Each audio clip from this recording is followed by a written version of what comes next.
नमस्कार, मैं हूं हीरेंद्र राठौड़। ए टू जेड न्यूज़ में आपका स्वागत है। खास पेशकश में आपका स्वागत है। आज बात उस देश की करेंगे जो हमसे ही अलग हुआ है और हमको ही आंखें दिखाता है। भारत में नापाक साजिशें रचता है, दोस्ती की बात तो करता है लेकिन अलगाववाद का राग भी खूब अलापता है। कभी सरहद पर सीज फायर उल्लंघन तो कभी सीमा पार से आतंकवाद के मंसूबे बेनकाब होते हैं। क्या है पाक का प्लान? गिलानी ने आखिर क्यों लिखा है सीक्रेट खत और पाक प्रधानमंत्री ने क्यों दिखाई है सीना जोरी? इसी मुद्दे पर आज करेंगे चर्चा।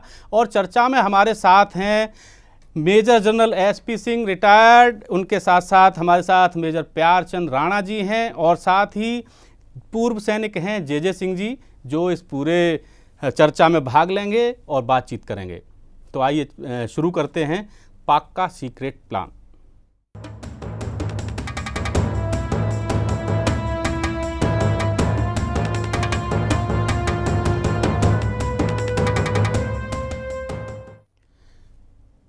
अलगाववादी नेताओं का पाक प्रेम एक बार फिर उजागर हुआ है। हुर्रियत कॉन्फ्रेंस के नेता सैयद शाह अली गिलानी ने पाक को सीक्रेट खत भेजा है। वहीं पाक के प्रधानमंत्री नवाज शरीफ की युद्ध विराम उल्लंघन पर सीनाजोरी सामने आ गई है। तो पाक ने यूएन में कश्मीर मुद्दा फिर से उठाया है। क्या है आखिर पाक का सीक्रेट प्लान? क्यों बार बार नापाक हरकतें कर रहा है पाक? देखिए ये रिपोर्ट।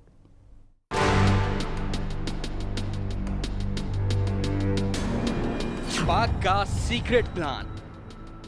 क्या है पाक की मंशा? क्या गिलानी है सिर्फ मोहरे?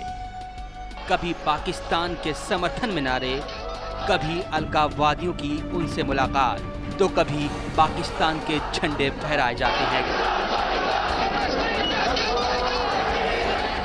ऐसी गतिविधियों से साफ होता है कि पाकिस्तान की नापाक हरकतें इसमें शामिल हैं। इस बार भी यही हुआ है।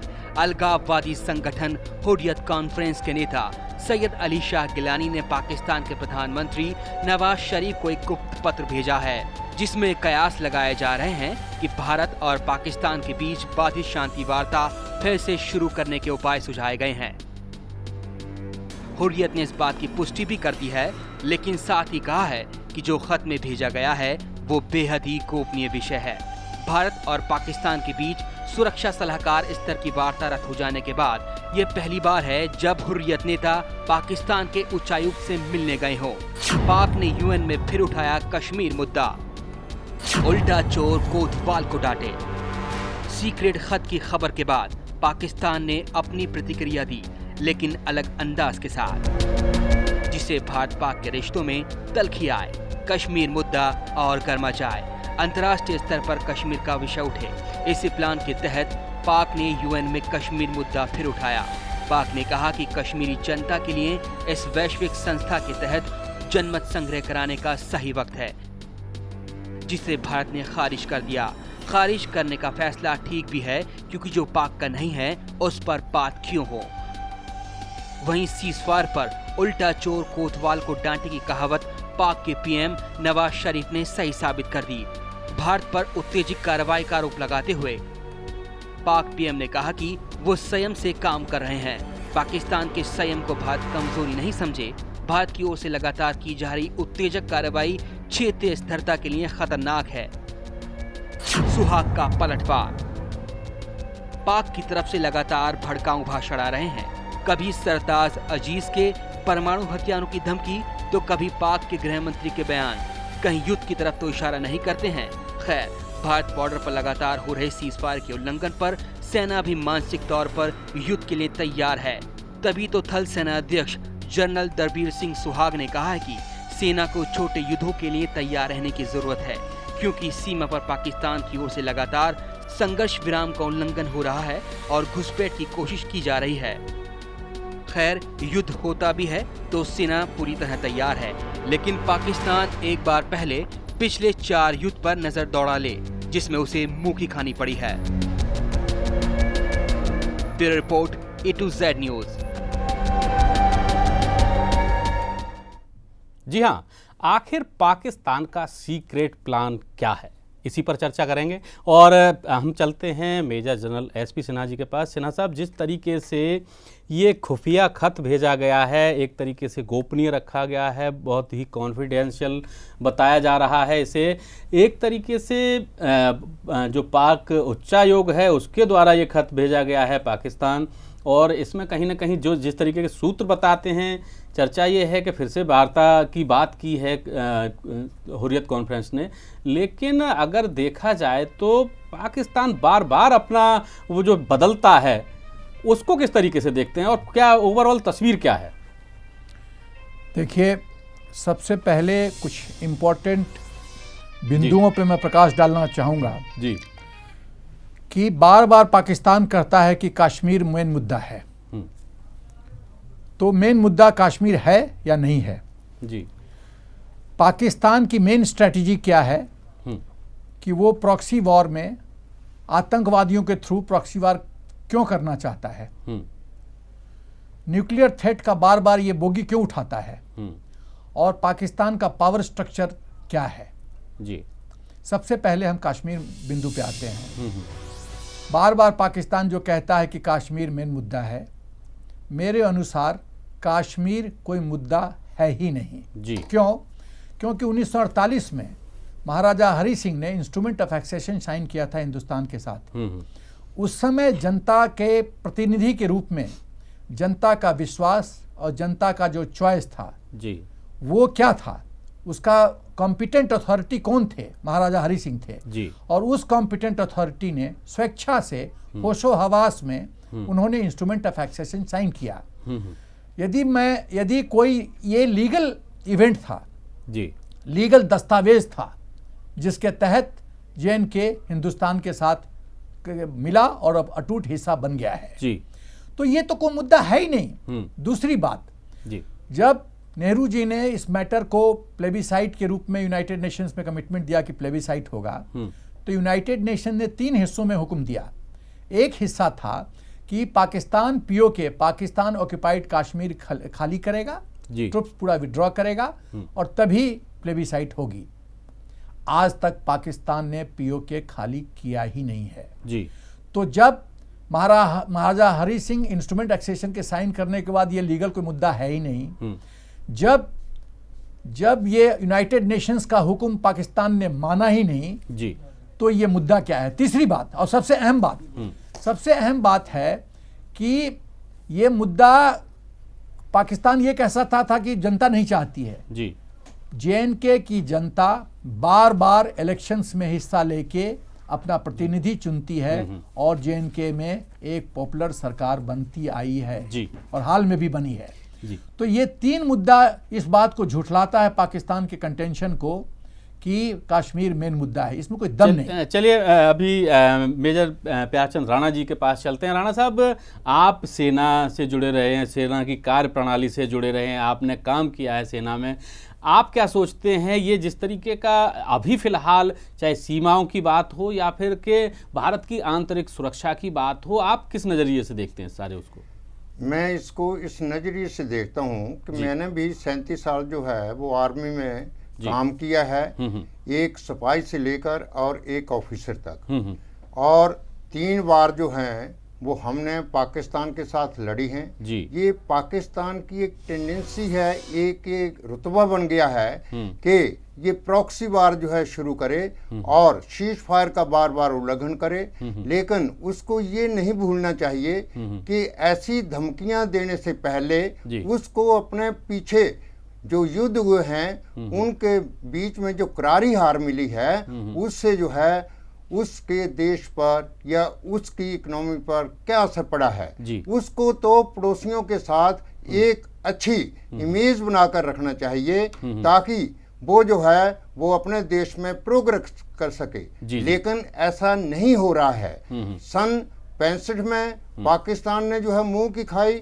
सन 71 में जो है हमारी सेना ने पाकिस्तान के 2 टुकड़े कर दिए, फिर भी उसको जो है वो जो है अपनी जो है अक्ल ठिकाने पर नहीं रही। इस वास्ते हम पाकिस्तान की इन गिद्दड़ भभकियों के सामने झुकें नहीं और उसका मुंह तोड़ जवाब दें। जी, जी जी, चलिए अभी हमारे साथ जे सिंह जी हैं, पूर्व सैनिक जुड़े हुए हैं, उनके पास चलते हैं। जे सिंह जी, आप किस तरीके से देखते हैं पूरे मामले को, जिस तरीके से फिलहाल हुर्रियत कॉन्फ्रेंस की तरफ से पाकिस्तान एक चिट्ठी भेजी गई है नवाज शरीफ के लिए, और आप सैनिक रहे हैं, किस तरीके से देखते हैं पूरे मामले को? देखिए, इसको दो तरीके से देखना पड़ेगा जी। पहली चीज़ ये कि जिस इंसान में एक एग्जाम्पल कोट कर रहा हूँ, जिस इंसान में ताकत नहीं होती है तो वो सामने से आकर नहीं लड़ सकता है जी। तो सामने वाले को हराने के लिए वो दो तरह के युद्ध करता है, छल युद्ध जी। तो पाकिस्तान छल के तरीके से हमारे देश के ऊपर आघात करना चाह रहा है, लेकिन जिसमें कि हम उसे सफल नहीं होने देंगे।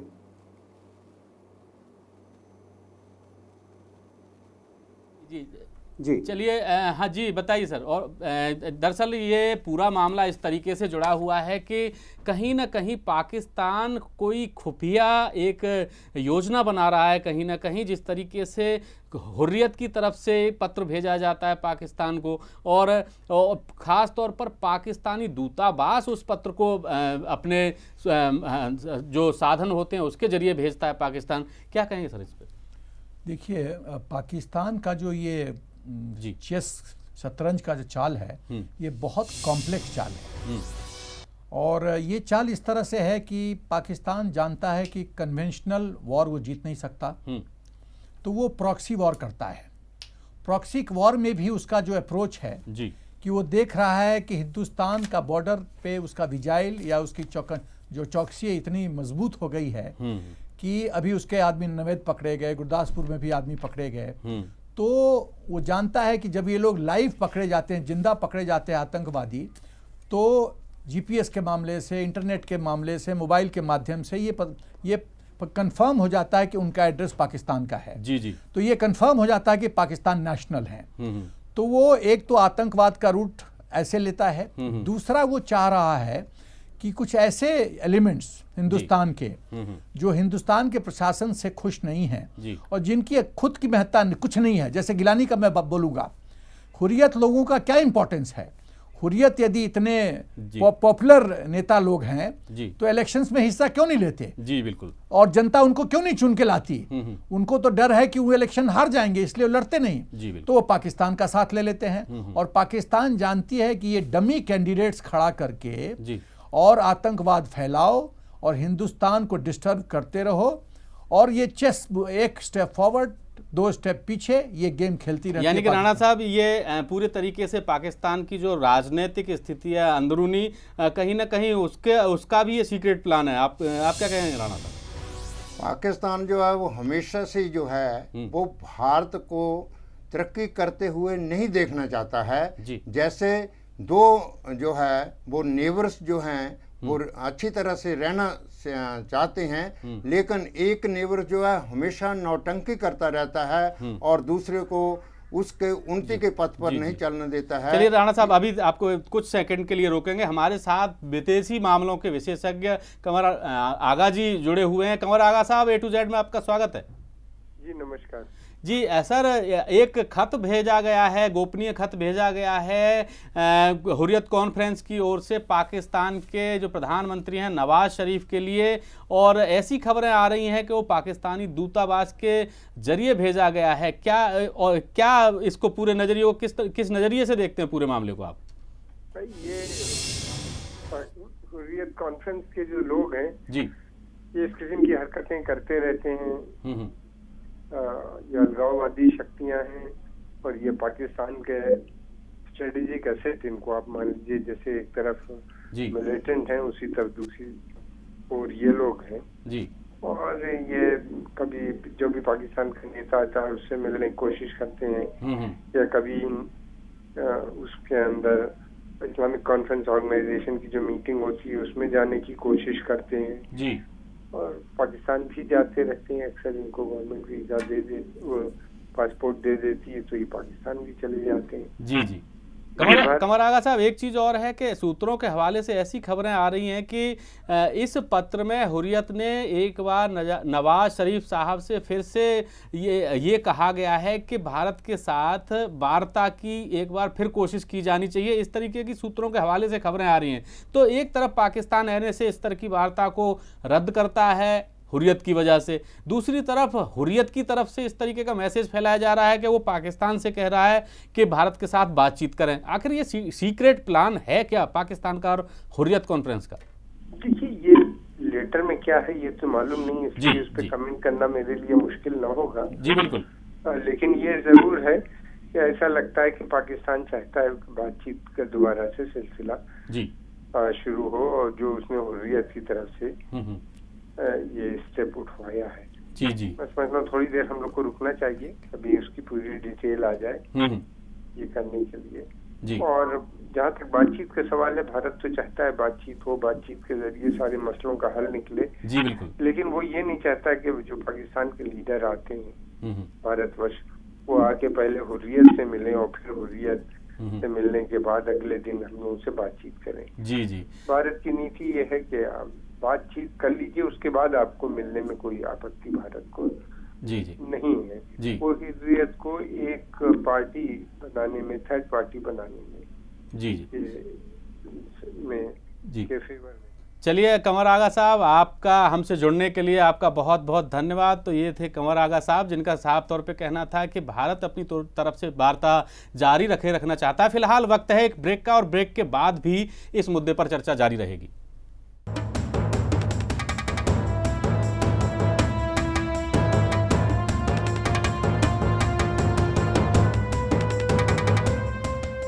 के बाद आपका फिर से स्वागत है और हमारी चर्चा जारी है लगातार पाक का सीक्रेट प्लान पर। और अभी फ़िलहाल मैं चलना चाहूँगा जे सिंह जी के पास, जो हमारे साथ जुड़े हुए हैं लगातार। जे सिंह साहब, कितनी इम्पोर्टेंस दी जा सकती है इस खत को, जिस तरीके से हुर्रियत ने ये लिखा है? देखिए, आप इस चीज़ को, खत को हल्के में नहीं ले सकते हैं। कोई भी खत हमारे देश की एकता के लिए के खिलाफ आता है, उसके ऊपर सख्त आपत्ति हमारे राजनीतिक दलों को दिखानी चाहिए। इसमें सबसे बड़ी बात आती है राजनीतिक इच्छा शक्ति का अभाव। जी। जो हमारे राजनीतिक दल हैं या हमारे जो नेतागण हैं, उनको समझना चाहिए कि जो देश के सरहद के ऊपर जो हमारे सैनिकों की डेथ हो रही है, हर दिन कम से कम 2 से 3 सैनिक शहीद हो रहे हैं। जी।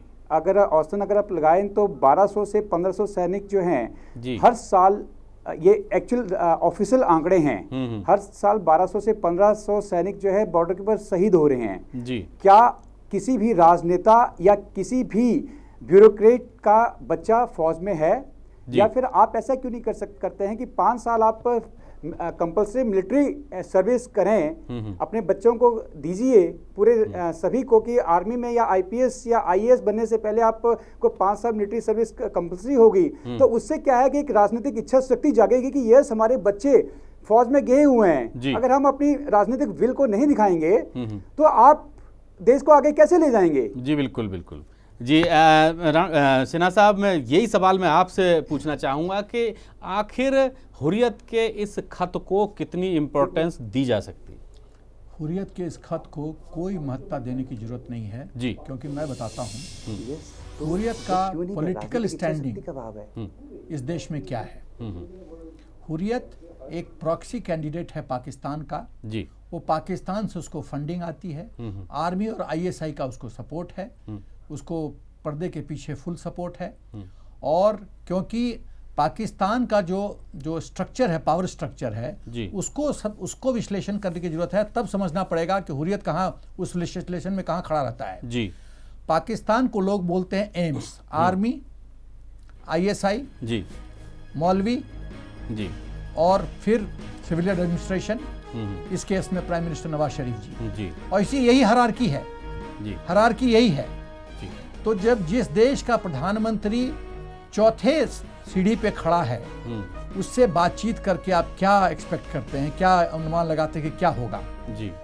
हुर्रियत जो है वो पाकिस्तान आर्मी और आईएसआई का प्रॉक्सी कैंडिडेट है। और ये प्रॉक्सी कैंडिडेट का काम है कि शतरंज के चाल को और कॉम्प्लेक्स करना जी, और डाइवर्सनरी टैक्स, रेड हेरिंग फेंकना, ये चिट्ठी कुछ नहीं है, रेड हेरिंग है। सबसे पहली बड़ी बात तो ये है कि हुर्रियत का लीडर गिलानी कौन होता है जी। ये सुझाव देने के लिए कि एनएसए लेवल का फिर से टॉक शुरू होना चाहिए। भारत का के जो प्रधानमंत्री हैं या जो भारत का प्रशासन है जी। क्या उनको अप्रोच किया है? उनकी अपनी स्टैंडिंग, पॉलिटिकल स्टैंडिंग जेएनके में क्या है? कुछ भी नहीं, एकदम जीरो जी। वो तो एक प्रॉक्सी कैंडिडेट के रूप में खड़े हैं। और यदि उनकी पॉलिटिकल स्टैंडिंग होती तो वो इलेक्शन लड़ते, इलेक्शन जीतते, मुख्यमंत्री भी बन सकते थे जी। तो ये सब तो वो करते नहीं, क्योंकि उनको पता है कि उनके स्टैंडिंग कुछ है नहीं। तो ये इंपॉर्टेंस इस चिट्ठी को कुछ नहीं, इसमें कोई तवज्जो देने की जरूरत नहीं है जी। इसको इनफैक्ट इसको डस्टबिन में फेंकने की जरूरत है। जी जी बिल्कुल। प्यारचंद राणा जी, आपसे जानना चाहेंगे कि जिस तरीके से पाकिस्तान की ओर से प्रायोजित आतंकवाद की वजह से हर साल, जैसा कि अभी जे सिंह जी बता रहे थे, 1500 के करीब, 1200 से 1500 के करीब सैनिकों मारे जाते हैं, शहीद होते हैं, तो ये सरकार की तरफ से ऐसे क्या कदम उठाए जाने चाहिए जिससे कि ये बार बार जो गतिविधियां हो रही हैं उन पर रोक लगाई जा सके? ये बिल्कुल सच है कि हर साल जो है जी हमारे देश भक्त जो हैं वो 1200 से 1500 जवान जो है वो शहीद होते हैं जी। लेकिन ये भी सच है कि हम इतने कमज़ोर नहीं हैं। अगर हमारे 1200 से 15 तक होते हैं तो उनके इससे कई गुना ज़्यादा जो होते हैं जी जी। लेकिन हमें इसके बारे में सख्त कदम उठाना चाहिए और इसके लिए हमारी सेनाएं जो हैं वो हमेशा तैयार हैं और उनका मुंह तोड़ जवाब दे रही हैं। जी जी। लेकिन फिर भी हमें इसको जो है वो इतना लाइटली नहीं लेना चाहिए और हमें उसके हर एक पहलू का जवाब उसी तरीके से देना चाहिए जैसे पाकिस्तान हमारे साथ खेल खेल रहा है और प्रॉक्सी वार करके हमारे देश की जो एकता और अखंडता को भंग करने की कोशिश कर रहा है। हम एक तरक्की करने वाला देश है और हमारी सेना का जो मनोबल जो है वो बहुत ऊंचा है। हमें ऐसी गिद्दड़ भभकियों से नहीं डरना चाहिए कि वो जो है हुर्रियत के नेता के खत पर हम जो हैं इतना उतावले हो जाएं। अगर वो लिखते हैं तो हुर्रियत की इस देश में कोई भी जगह नहीं है। अगर उसकी जगह होती तो वो J&K में जो है वो जो है इलेक्शन लड़ता, लेकिन उसने कभी भी ऐसा नहीं किया। सिन्हा साहब, आपके पास आता हूं कि जिस तरीके से पाक का सीक्रेट प्लान पर काम कर रहा है, पाकिस्तान अपने सीक्रेट प्लान पर काम कर रहा है, आखिर इसका इलाज क्या है, सॉल्यूशन क्या है? देखिए, सॉल्यूशन के 3 बिंदु हैं, हिंदुस्तान का एंगल, पाकिस्तान का एंगल और ऐसे ऐसे जो सो कॉल्ड लीडर्स हैं, हुर्रियत लीडर्स, ये एंगल। सरकार को चाहिए कि एक स्पेशल कानून बनाए जिसमें ऐसे ऐसे देशद्रोही जो श्रीनगर में ISIS का झंडा फैलाते हैं उनको तुरंत अरेस्ट कर किया जाए, एक फास्ट ट्रैक और उनको देशद्रोही डिक्लेयर किया जाए जी। एक फास्ट ट्रैक रोड हो कोर्ट की रचना की जाए जो कि मैक्सिमम 1 महीना के अंदर जजमेंट, फाइनल जजमेंट अपना सुना दे, क्योंकि एविडेंसेस में कोई तब्दीली नहीं आती है। यदि 22 साल हमको लग गया लोगों को हैंग करने में, 22 साल, मुंबई का केस 22 साल लग गया हैंग करने में, तो justice denied is justice delayed, justice delayed is justice denied, तो ये तो बात चलेगी नहीं। और जब तक हम प्रॉम्प्ट एक्शन नहीं लेंगे, फौरी इलाज नहीं करेंगे, तब तक लोग जो देशद्रोही हैं उनके मन में खौफ नहीं आएगा, हौसले बढ़े रहेंगे। तो मेरा कहने का मतलब एक स्पेशल कोर्ट की रचना की जाए और मैक्सिमम 1 महीने में ये ट्रायल करके पब्लिक हैंगिंग होनी चाहिए, ऐसे से पब्लिक हैंगिंग होनी चाहिए। जी जी।